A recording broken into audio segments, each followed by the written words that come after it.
하늘아버지, 한 주 동안 사랑하는 센트럴밸리교회 모든 성도들을 지켜주셨다가 이 안식일을 다시 맞게 하여 주시니 감사합니다. 이 시간 한 주간의 삶의 모든 짐들을 내려놓고 주님께서 주시는 안식을 얻고자 합니다. 또 주님의 말씀을 공부하고자 이 시간 저희들 모였습니다. 성령 하나님 오셔서 만문을 여시고 지혜를 주시옵소서. 그리하여 꿀보다 더 단 생명의 말씀을 통해 한량없는 은혜를 충만히 받는 이 시간 되게 하옵소서. 예수님의 이름으로 기도드리옵나이다. 아멘.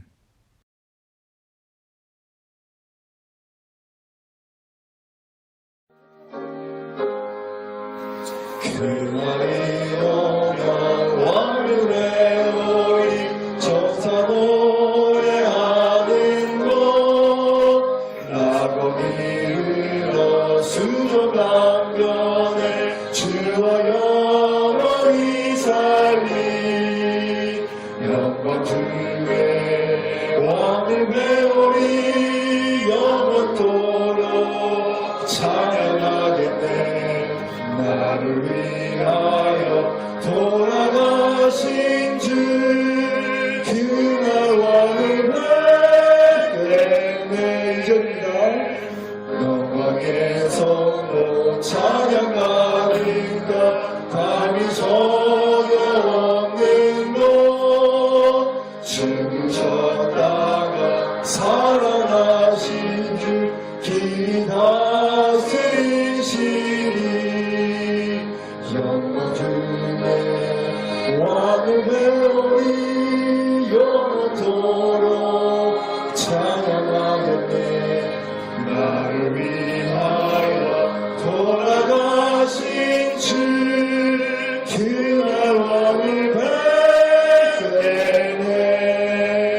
그날이 오면 왕을 배우리 그의 얼굴 대하리. 그때 내 마음에 솟는 노래는 나를 구속하시니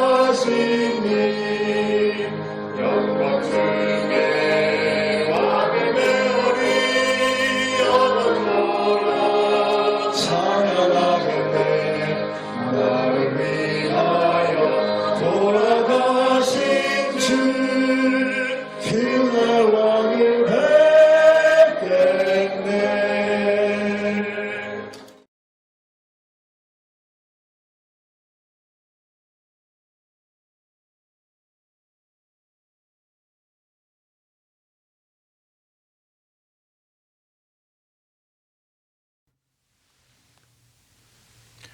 사랑하는 우리 센트럴밸리교회 모든 성도 여러분, 지난 한 주일 동안 모두들 주 안에서 평안들 하셨습니까?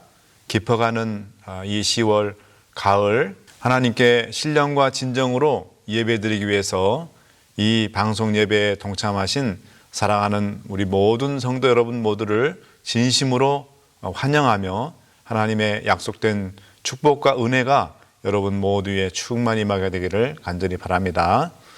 오늘 이 시간에는 여호수아 연구 7번째 시간으로요, 여호수아 6장, 우리가 많이 알고 있는 여리고성 정복에 대한 내용을 우리가 함께 공부를 하도록 하겠습니다. 1절부터 27절까지 총 27절의 내용이 있어서 좀 긴 듯하지만은 함께 말씀을 읽도록 하겠습니다. 이스라엘 자손들로 인하여 여리고는 굳게 닫혔고 출입하는 자 없더라.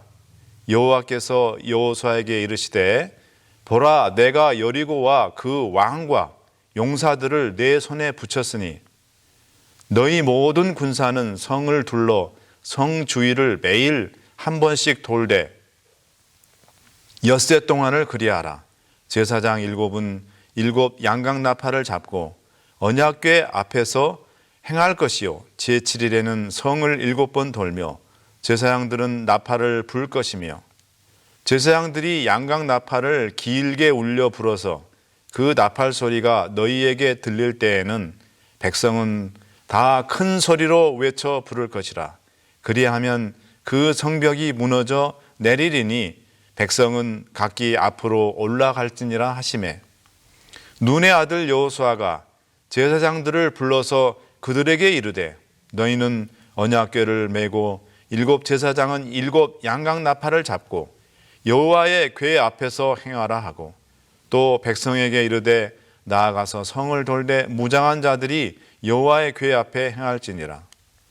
여호수아가 백성에게 이르기를 마침에 제사장 7이 7 양각 나팔을 잡고 여호와 앞에서 진행하며 나팔을 불고 여호와의 언약궤는 그 뒤를 따르며 무장한 자들은 나팔 부는 제사장들 앞에서 진행하며 후군은 궤 뒤에 행하고 제사장들은 나팔을 불며 행하더라. 여호수아가 백성에게 명하여 가로되 너희는 외치지 말며 너희 음성을 들내지 말며 너희 입에서 아무 말도 내지 말라. 그리하다가 내가 너희에게 명하여 외치라 하는 날에 외칠지니라 하고 여호와의 궤로 성을 한번 돌게 하니라. 무리가 진에 돌아와서 진에서 자니라. 여호수아가 아침에 일찍이 일어나니라. 제사장들이 여호와의 궤를 메고 7 제사장은 7 양각 나팔을 잡고 여호와의 궤 앞에서 계속 진행하며 나팔을 불고 무장한 자들은 그 앞에 행하며 후군은 여호와의 궤 뒤에 행하고 제사장들은 나팔을 불며 행하니라. 그 제2일에도 성을 한번 돌고 진에 돌아오니라. 엿새 동안을 이같이 행하니라. 제7일 새벽에 그들이 일찍이 일어나서 여전한 방식으로 성을 7번 도니 성을 7번 돌기는 그날뿐이었더라. 7번째에 제사장들이 나팔을 불 때에 여호수아가 백성에게 이르되 외치라. 여호와께서 너희에게 이 성을 주셨느니라. 이 성과 그 가운데 모든 물건은 여호와께 바치되 기생 라합과 무릇 그 집에 동거하는 자는 살리라. 이는 그가 우리의 보낸 사자를 숨겼음이니라. 너희는 바칠 물건을 스스로 삼가라. 너희가 그것을 바친 후에 그 바친 어느 것이든지 취하면 이스라엘 진으로 바침이 되어 화를 낳게 할까 두려워하노라. 은근과 동철 기구들은 다 여호와께 구별될 것이니 그것을 여호와의 곳간에 드릴지니라. 이에 백성은 외치고 제사장들은 나팔을 불매 백성이 나팔 소리를 듣는 동시에 크게 소리질러 외치니 성벽이 무너져 내린지라. 백성이 각기 앞으로 나아가 성에 들어가서 그 성을 취하고 성 중에 있는 것을 다 멸하되 남녀노유와 우양과 나귀를 칼날로 멸하니라. 여호수아가 그 땅을 정탐한 2 사람에게 이르되 그 기생의 집에 들어가서 너희가 그 여인에게 맹세한 대로 그와 그에게 속한 모든 것을 이끌어내라 하매 정탐한 소년들이 들어가서 라합과 그 부모와 그 형제와 그에게 속한 모든 것을 이끌어내고 또 그 친족도 다 이끌어내어 그들을 이스라엘 진 밖에 두고 무리가 불로 성읍과 그 가운데 있는 모든 것을 사르고 은금과 동철 기구는 여호와의 집 곳간에 두었더라. 여호수아가 기생 라합과 그 아비의 가족과 그에게 속한 모든 것을 살렸으므로 그가 오늘날까지 이스라엘 중에 거하였으니 이는 여호수아가 여리고를 탐지하려고 보낸 사자를 숨겼음이었더라. 여호수아가 그때의 맹세로 무리를 경계하여 가로되 이 여리고 성을 누구든지 일어나서 건축한 자는 여호와 앞에서 저주를 받을 것이라. 그 기초를 쌓을 때에 장자를 잃을 것이요 문을 세울 때에 계자를 잃으리라 하였더라. 여호와께서 여호수아와 함께 하시니 여호수아의 명성이 그 온 땅에 퍼지니라 그랬습니다. 6장 1절부터 27절 전체를 우리가 함께 읽었습니다. 성경 줄수가 긴 것 같았지만 오늘 이 말씀을 통하여 우리가 중요한 몇 가지 영적인 교훈들을 함께 공부하며 찾아보도록 하겠습니다. 먼저 이 여호수아 6장의 내용들을 한번 좀 구분을 좀 해보도록 하겠습니다. 1절부터 7절은 여리고 정복 명령이 나오고요. 9절부터 14절은 여리고 주위를 도는 그런 내용이 나오고 있습니다. 15절부터 21절까지는 여리고 성 함락이 되는 내용이 나오고 있고요. 21절부터 25절까지는 이제 두 정탐꾼을 숨겨주었던 기생 라합과 그의 가족들이 구원받는 그런 내용이 나오고 있고요. 마지막 26절, 27절은 하나님께서 여호수아에게 다시는 이 여리고성을 재건하지 말도록, 다시 세우지 말도록 하는 그런 명령이 담겨져 있습니다.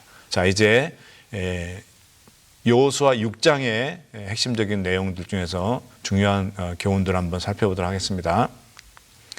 자, 먼저 1절에 보면은 여리고성이 나오면서 여리고성이 이스라엘과의 전쟁에 앞서서 어떤 모양새를 취하고 있는지, 그들이 빗장문을 딱 걸어 잠고 버티고 있는 그런 내용이 나오는데, 이 여리고성에 대해서 한번 살펴보겠습니다. 그 사진에 있는 성 모습을 우리가 보고 있는데, 이것은 발굴된 여리고 성터, 다 과거 여호수아 시대에 여리고 성터를 발굴했는데요. 전체를 다 발굴하지 않고 일부분을 발굴이 됐는데, 그 일부분 발굴된 부분을 이렇게 다시 재구성해 가지고 미니어처로 만들어 놓은 여리고성의 모습입니다. 이 여리고 지역은 이스라엘이 굉장히 그 사막처럼 황폐하고 굉장히 황무한 그런 지역인데요. 그 중에서도 이 여리고 지역은 이 샘들이 있습니다. 그래서 이 오아시스 지도에 인해서 저도 거기에 2018년도에 제가 갔었는데요. 2019년도에 갔었는데, 2019년도에 제가 성지순례 갔을 때 본 이 여리고의 모습은 굉장히 푸른 종려나무가 있고, 그다음에 또 이 채소를 가꾸는 어떤 그런 모습들이 있는 굉장히 푸르른 그런 곳이, 그런 모습을 제가 보게 됐는데요. 그 당시에도, 여호수아 당시에도 이 지역은 신명기 34장 3절에 보면은 좋은 샘들이 있어가지고 종려성읍, 그러니까 종려라는 것은 그 나무를 뜻하잖아요. 종려나무, 그 팜트리죠. 그 나무가 있어서 그 명칭이, 여리고 명칭이 종려성읍이라고 불렸다고 그렇게 얘기할 정도로 다른 어떤 지역보다 물이 풍부한 지역이었습니다. 그리고 가나안 중심부로 들어가기 위해서는 반드시 이 여리고를 통과해야 되는 어떤 교통의 요충지가 바로 여리고였습니다. 그리고 특별히 이 여리고성은 여러분들이 사진을 보시다시피 아주 난공불락의 요새였습니다. 이 여리고 성 그 지역은 다른 지역보다 굉장히 높은 지역에 있었는데요. 자연 암석 지대 위에 세워졌다 그랬습니다. 그리고 성벽 사진을 보면 성벽이 이중 성벽으로 되어 있습니다. 외성과 내 성벽으로 이렇게 되어 있는데요. 이 안에 내 성벽은 밖에 그 외성벽보다 2배로 두꺼울 정도로 그렇게 있었고, 그 다음에 굉장히 높은 그 망루가 사진을 한번 보십시오. 망루가 군데군데 아주 요새에 있어서 적을 아주 잘 감시할 수 있는 그런 망루가 있었고, 그 다음에 또 이 외성 밖에 지역에는 약간 35도 정도 경사가 져가지고 거기에 장애물을 설치해서 적이 쉽게 기어서 오르지 못하도록, 어떻게 보니까 완전히 난공불락의 그런 성이 바로 이 여리고성이었다는 것입니다. 그래서 이 가나안 지역을 정복하기 위해서는 이스라엘 백성이 반드시 이 여리고성을 격파해야 되는 그런 성이었어요.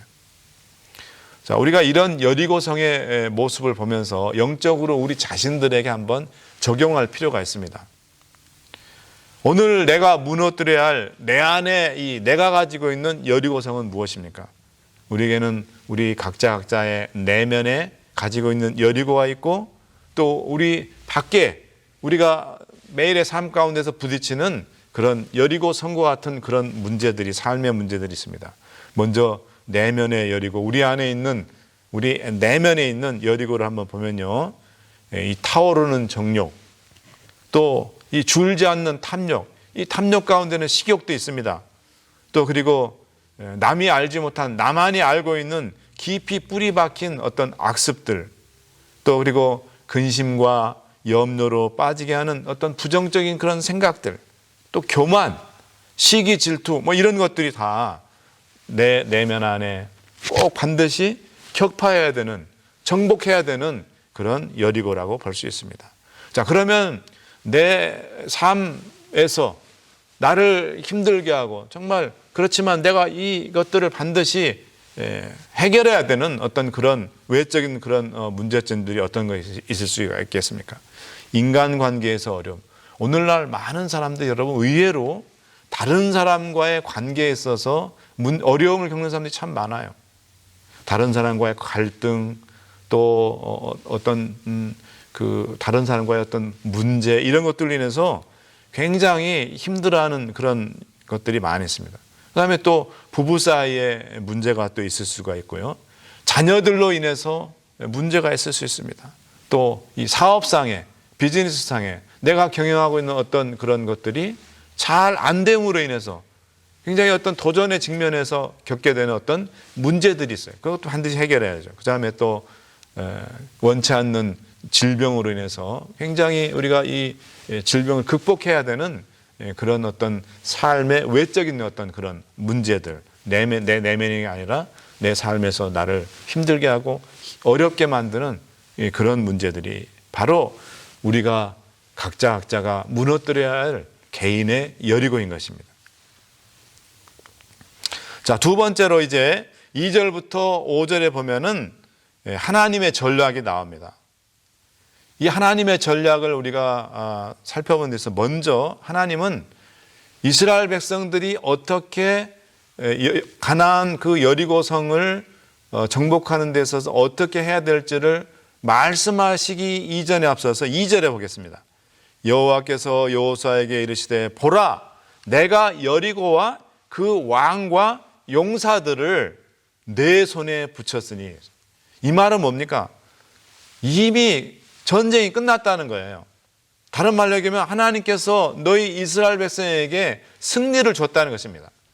여리고성과의 싸움에서 이미 하나님께서는 이스라엘 백성들을 승리케 하신다는 승리의 보장, 승리의 확신을 주시고 시작을 하시고 계세요. 참 이건 정말 놀라운 일입니다. 그래서 전쟁을 시작하기도 전에 이스라엘 백성들에게 승리를 선언하시는 그런 하나님의 모습을 볼 수가 있습니다. 이 말은 도대체 무엇을 의미하는 걸까요? 그것은 뭐냐면 싸움의 주체가 너희와 여리고 그 성 안에 있는 가나안 민족과의 싸움이 아니라 이 싸움의 주체는 나라는 것이다. 하나님이 이 싸움의 주체라는 거예요. 그 다음에 두 번째로 너희들이 완전하게 전적으로 하나님께 순종하고 하나님을 굳건하게 믿을 때에 승리는 너희들에게 있다는 것입니다. 이 승리를 너희에게 보장했는데 너희가 나를 붙들고 나를 확신하지 않으면 전쟁이 있을 수 없다는 겁니다. 역으로 얘기하면. 그러나 반대로 하나님을 우리가 굳게 믿고 하나님을 붙들고 하나님과 함께 여리고성의 그 전투에 임한다면 너희들은 반드시 내가 보장한 승리를 얻을 것이라는 것을 확신시켜 주시는 것입니다. 여러분 우리의 삶도 마찬가지입니다. 이미 여러분 하나님께서 우리가 인생에서 싸우는 수많은 그런 매일의 삶 속에서 도전하고 직면하는 어떤 그런 문제들, 또 그리고 내 안에 아까 이야기한 것처럼 내 안에 있는 다른 사람 모르고 나만이 아는 어떤 그런 문제들, 내면의 문제들, 그런 것들과의 싸움에서 이미 하나님께서 우리에게 뭘 주셨다고요? 승리를 이미 주셨다는 것입니다. 여러분이 얼마나 정말 감사하고 얼마나 놀라운 이게 복음입니다. 이게. 그렇기 때문에 여러분들이 매일매일 싸울 때 하나님께서 이미 나에게 승리를 주셨구나 하는 그 확신을 가지고 싸우는 것과 그렇지 않고 매일매일 삶을 직면하는 것은 완전히 다릅니다. 사랑하는 우리 센트럴교회 성도 여러분, 오늘 여러분의 매일매일의 삶 속에 또 여러분 개인의 내면 속에 하나님께서 이미 승리를 주셨다는 사실을 믿고 힘차게 여러분의 삶을 힘들게 하는 모든 고난과 역경과 어려운 문제들, 또 여러분 내면 속에 있는 여러분이 정말 투쟁하고 있는 그런 모든 것들을 힘차게 싸우시는 그런 여러분 되시기를 간절히 바랍니다.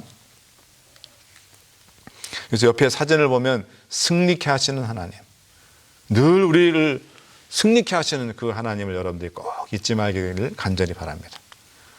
자, 두 번째로 이제 본격적으로 하나님의 전략이 나옵니다. 이 하나님의 전략에 보면은 정말 저는 뭐 군인 무슨 뭐 장교나 군 지휘관 출신이 아니지만은 그러나 여러분 군 지휘관 군사 전문가가 봤을 때 하나님께서 말씀하신 이 전략은 정말 군사 전략에서는 있을 수 없는 그런 정말 황당무계한 전략들이 있는데 한번 보겠습니다. 여호수아 6장 3절 4절입니다. 너희 모든 군사는 성을 둘러 성 주위를 매일 한 번씩 돌되 엿새 동안을 그리하라. 제7일에는 성을 7번 돌며. 여러분 이게 정말 이게 말이 된다고 생각합니까?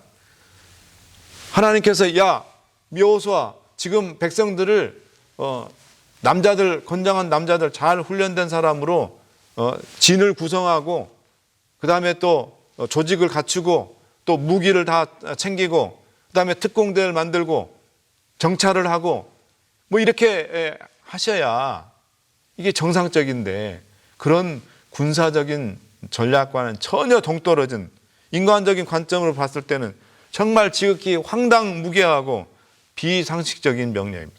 여러분 성을 매일 돌다가 그 비무장한 채로 돌다가 위에서 여리고성의 군사들이 다 지켜보고 있을 거 아니에요. 그럴 때 화살을 쏜다든지 돌을 던지다든지 그러면 맞고 죽을 수도 있는 그런 상황이에요. 완전 무방비 상태에서 그 성을 돌아는 거죠.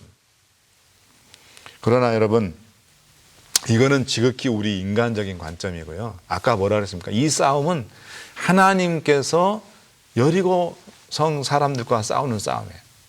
그렇기 때문에 하나님의 관점에서 우리가 이걸 봐야 됩니다.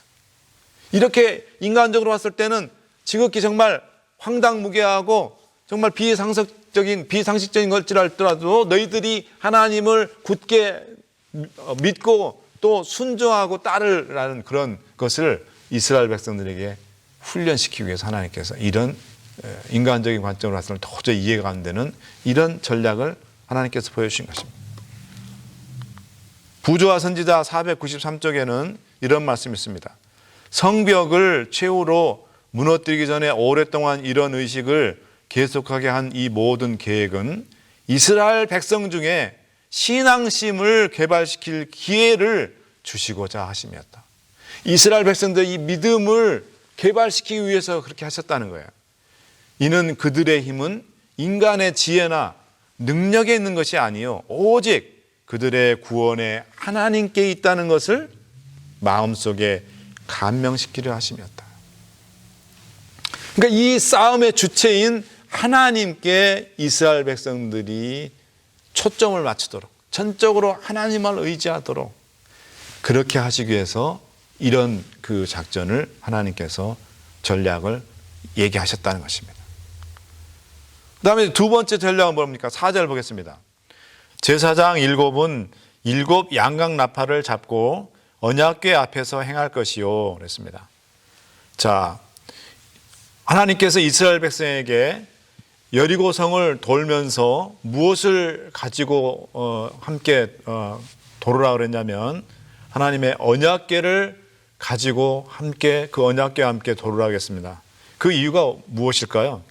이것은 요단강 도하 사건을 다시 한번 일깨워 주면서 언약궤를 맨 제사장들이 요단강을 건널 때 그들의 발이 언약궤를 맨 제사장들의 발이 요단강 물에 닿자마자 그 요단강 물이 마른 그 사건을 상기시켜 주면서 이 언약궤는 하나님께서 이스라엘 백성과 함께 하신다는 그 상징이기 때문에 여리고성을 도울 때에도 여전히 이스라엘 백성 너희들과 함께 내가 함께 하겠다는 하나님의 약속을 그 보증을 보여주시기 위해서 하나님께서 언약궤를 메고 함께 이스라엘 백성들이 여리고성을 돌도록 그렇게 하셨습니다.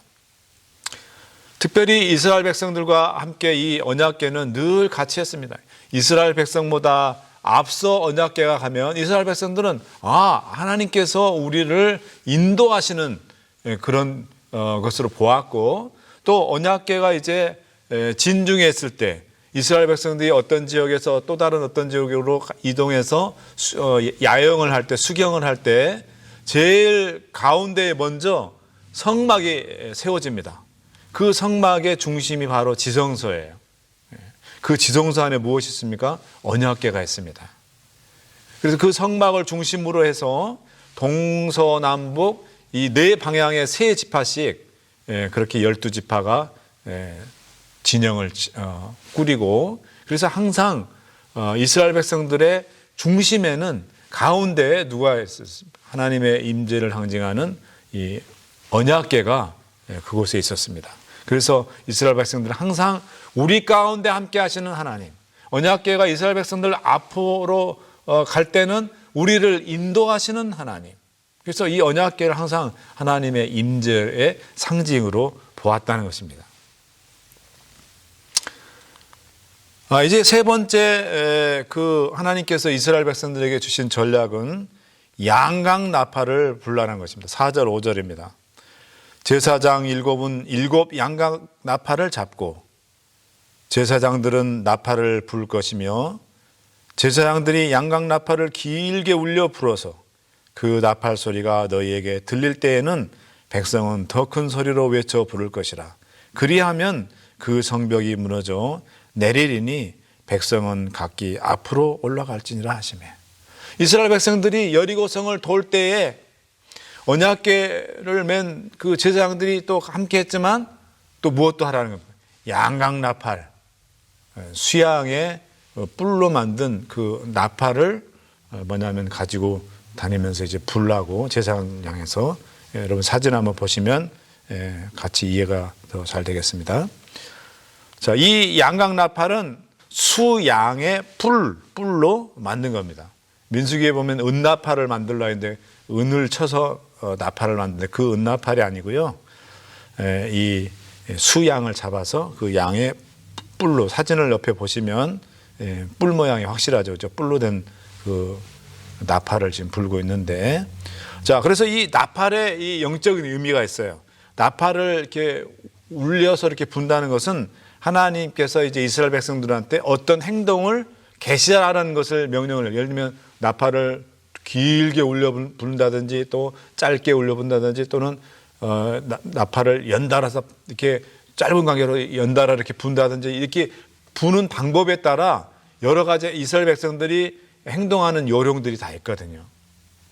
그다음에 이제 나팔을 이제 본격적으로 이렇게 분다는 것은 뭐냐면 하나님께서 이스라엘 백성과 함께 하시고 이스라엘이 하는 모든 일에 일일이 간섭하시는 그것을 뜻하는 것입니다.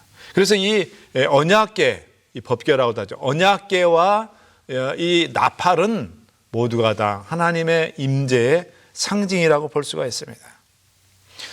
여러분, 이 언약궤 안에는 뭐가 있습니까? 십계명이 있었죠. 그 십계명을 다른 말씀, 하나님의 말씀입니다.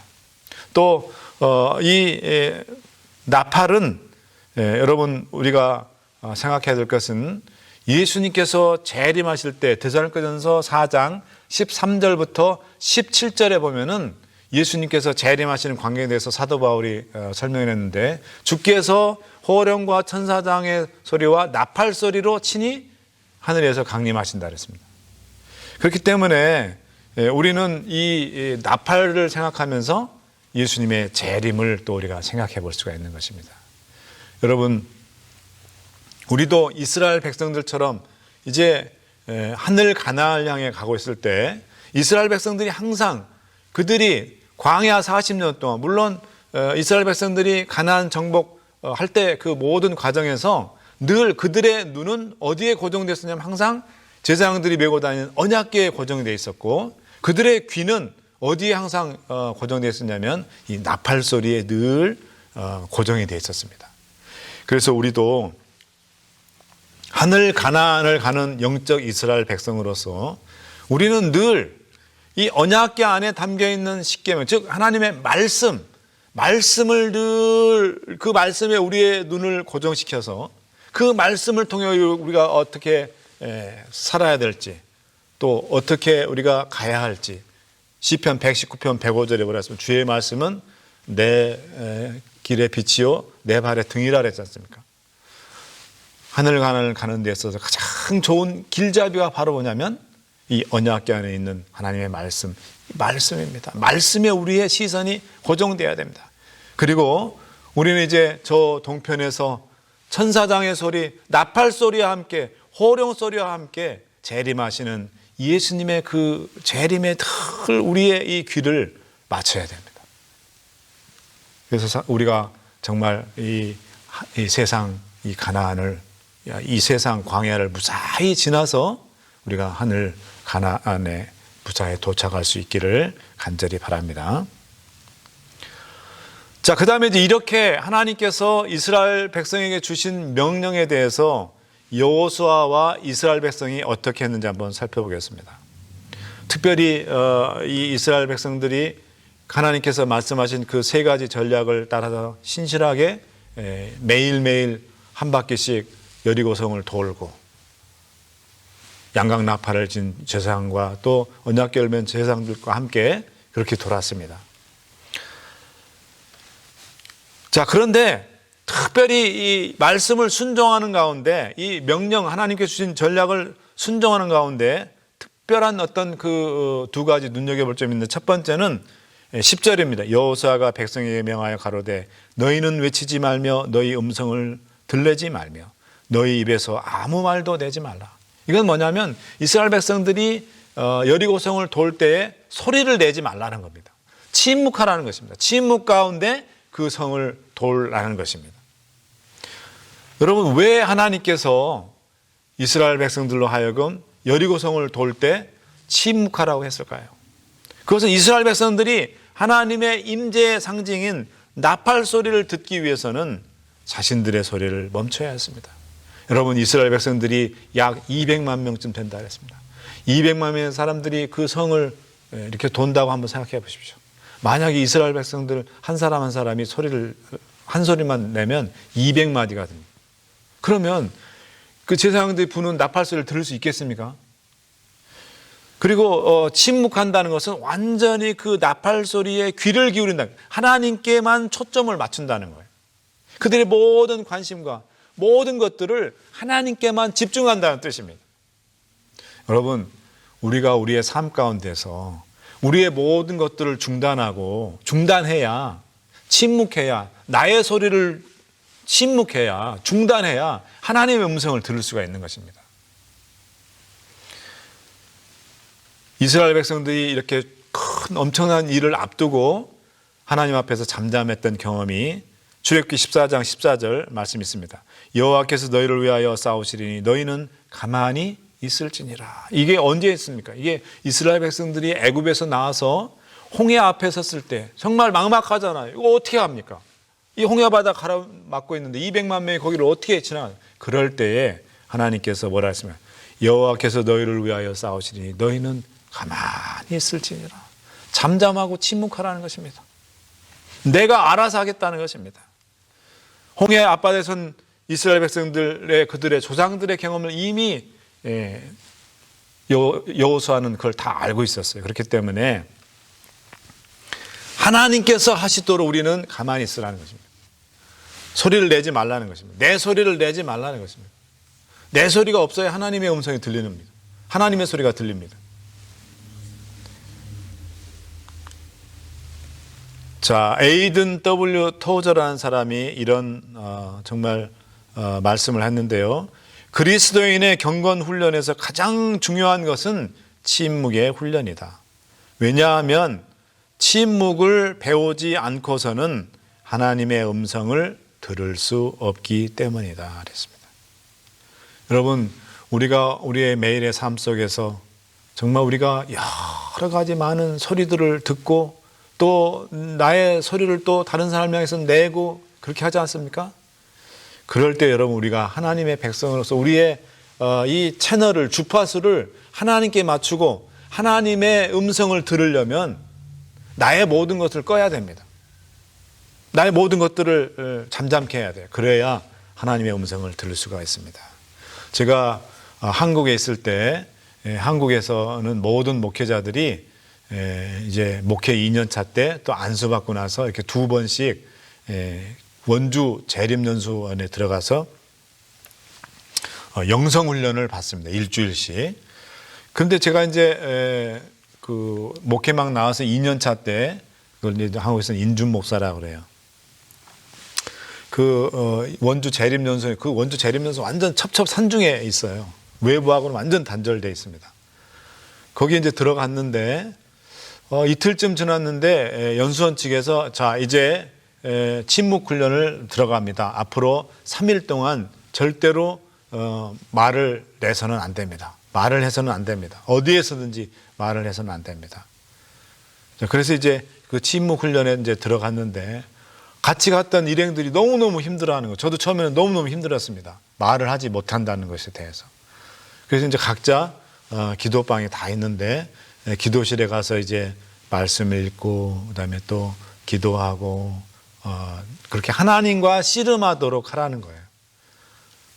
나에 관한 모든 것들은 중단하고 침묵하면서 하나님과만 대화하고 하나님과만 말씀과 기도를 통하여 하나님과만 접촉하라는 것입니다. 그러면서 제가 큰 거기서 그렇게 침묵 훈련하면서 많은 그런 그 은혜를 제가 받은 경험이 있습니다. 우리가 침묵을 배우지 않고서는 절대로 하나님의 음성을 들을 수가 없습니다. 자, 그 다음에 이제 두 번째로 이스라엘 백성들이 하나님의 전략을 수행하는 과정에서 두 번째, 첫 번째는 침묵하는 거고 이제 두 번째로는 뭡니까? 12절, 15절 보겠습니다. 여호수아가 아침에 일찍이 일어나니라. 제7일 새벽에 그들이 일찍이 일어나서. 여러분, 여호수아와 이스라엘 백성들이 아침에 왜 이렇게 일찍 일어났습니까? 기도하기 위해서 일찍 일어났습니다. 특별히 여호수아는 여호수아 3장 1절, 7장 16절, 8장 10절을 보면 아침에 일찍 일어났어요. 여호수아가 왜 아침에 일찍 일어났습니까? 그것은 하나님께 기도하기 위해서 그가 일찍 일어났던 것입니다.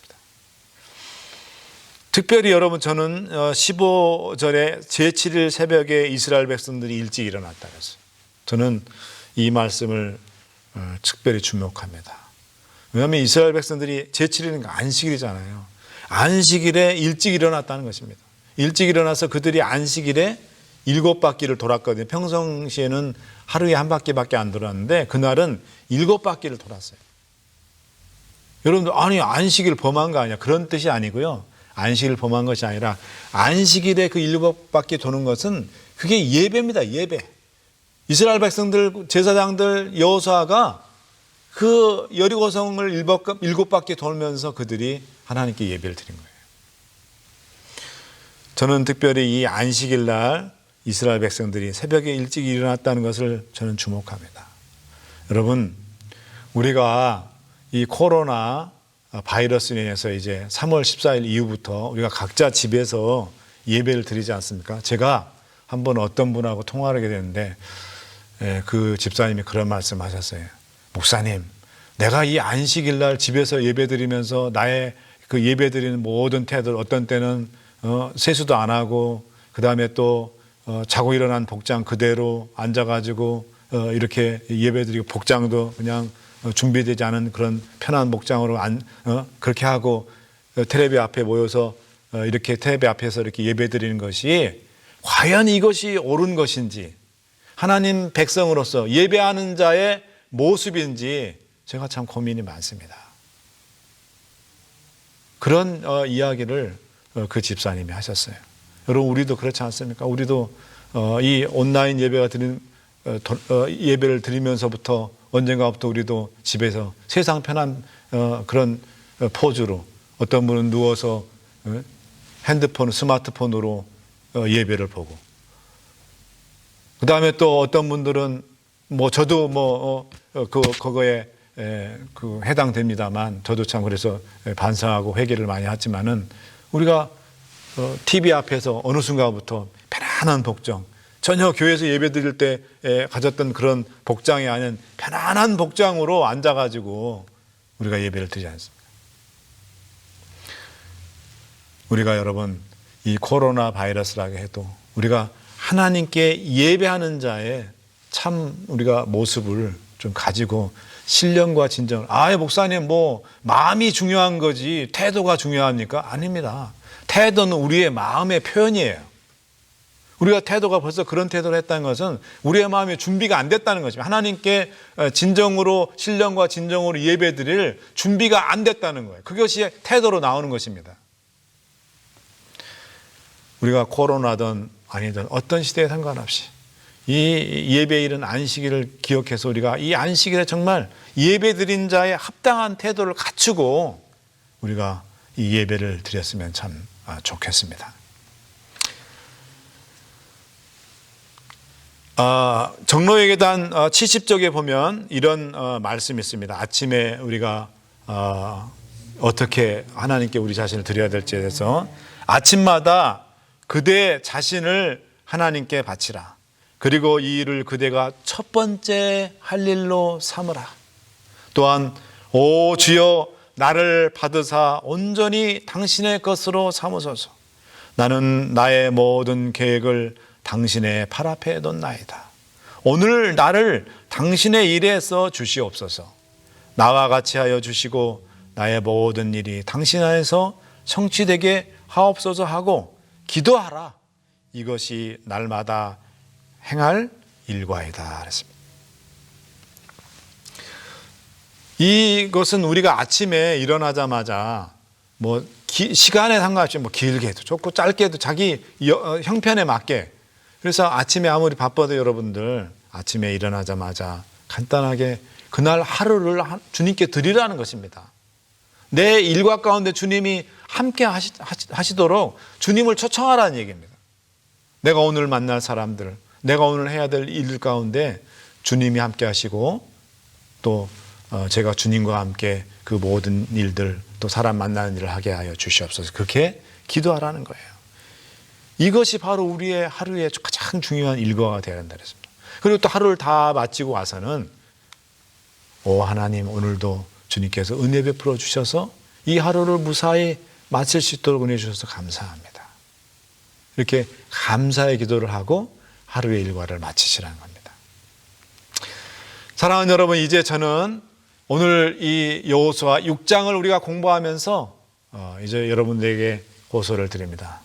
여러분, 우리가 어떤 일을 하는 데 있어서 하나님께서는 여리고성과의 전투에 앞두고 있는 그 이스라엘 백성들에게 이미 승리를 약속하셨어요. 단 이스라엘 백성들이 철저하게 하나님을 믿고 또 하나님을 붙잡고 하나님과 함께 앞으로 나갈 때 그들에게는 승리가 보장된 것처럼, 여러분, 우리가 우리 내면에, 우리 안에 있는 그 여리고, 다른 사람 모르고 나와 하나님만 아는, 정말 극복해야 되는 그런 문제, 내면의 문제들, 그리고 또 우리의 삶에서 매일매일 겪게 되는 우리 삶 가운데 있는 여러 가지 도전들과 또 여러 가지 그런 문제들, 그런 것들과의 싸움에서 하나님께서 이미 우리가 하나님을 철두철미하게 붙잡고 그분과 함께 우리가 싸운다면 하나님께서는 이미 우리에게 승리를 주셨습니다.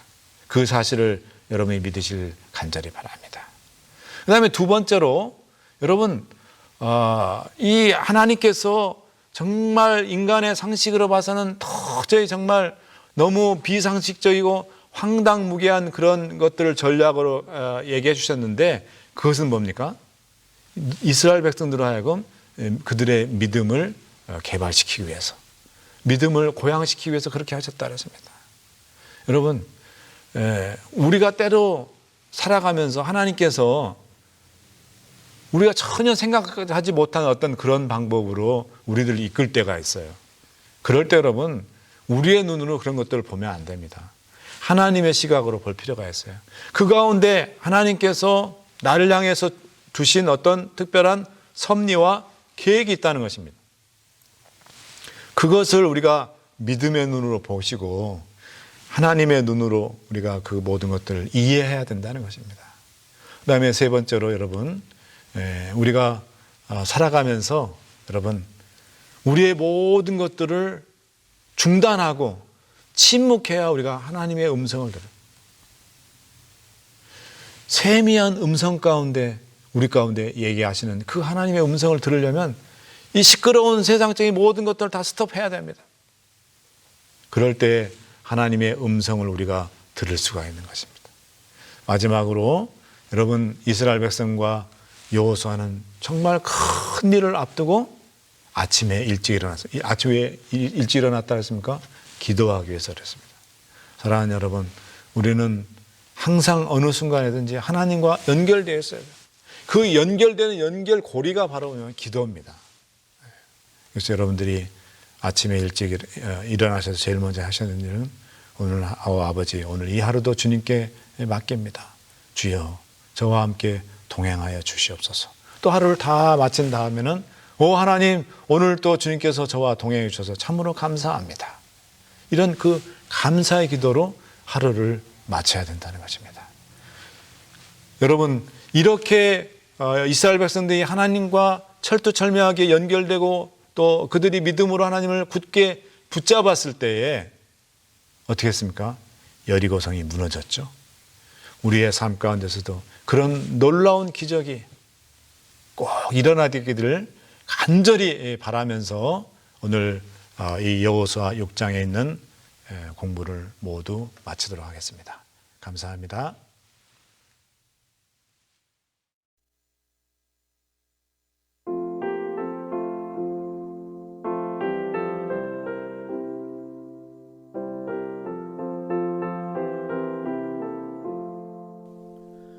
나는 길 가는 순례자니 오래 쉬며 지체할 수 없도다. 내 본향 그곳 생명샘 흐르니 날 불러오래 붙들지 마오. 나는 길 가는 순례자니 오래 쉬며 지체할 수 없도다. 주의 영광 빛나는 그곳 나의 마음 사모하여 애타네. 어두운 세상 버려진 이 땅에 수많은 세월 나 방황했네. 나는 길 가는 순례자니 오래 쉬며 지체할 수 없도다. 내가 가는 적음 도성엔 나의 구주 친히 빛이 되시네.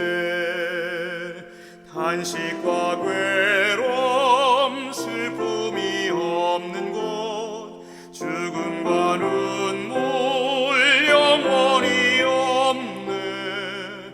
나는 길 가는 순례자니 오래 쉬며 지체할 수 없도다.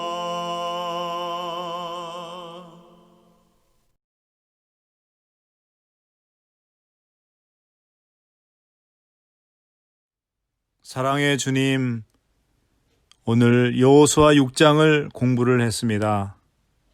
우리도 이스라엘 백성처럼 주님만 의지하고 믿음으로 순종하여 우리 각자 내면의 여리고와 또 우리 삶에서 만나는 여리고들을 돌파하고 승리케 하옵소서. 내 삶의 모든 세속적 소리를 중단하고 침묵 가운데서 온전히 주님의 음성만 듣게 하옵소서. 무엇보다도 매일의 삶의 시작부터 하루의 삶을 마칠 때까지 기도로 시작하여 기도로 마무리하는 기도의 사람이 되게 하옵소서. 살아계신 예수 그리스도의 귀하신 이름으로 간절히 기도드리옵나이다. 아멘.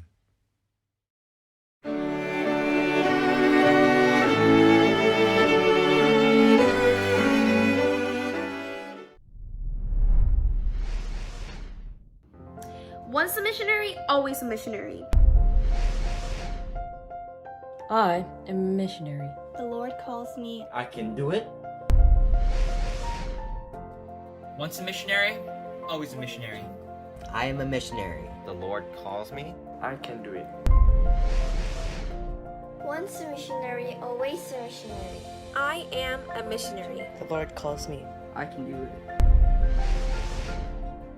Once a missionary, always a missionary. I am a missionary. The Lord calls me. I can do it. Once a missionary, always a missionary. I am a missionary. The Lord has called me. I can do it. I am a missionary. I am a missionary. I'm a missionary. I'm a missionary. I'm a missionary. I'm a missionary. I'm a missionary. I am a missionary. I am a missionary. I'm a missionary. I can do it. I can do it. I can do it. And I can do it.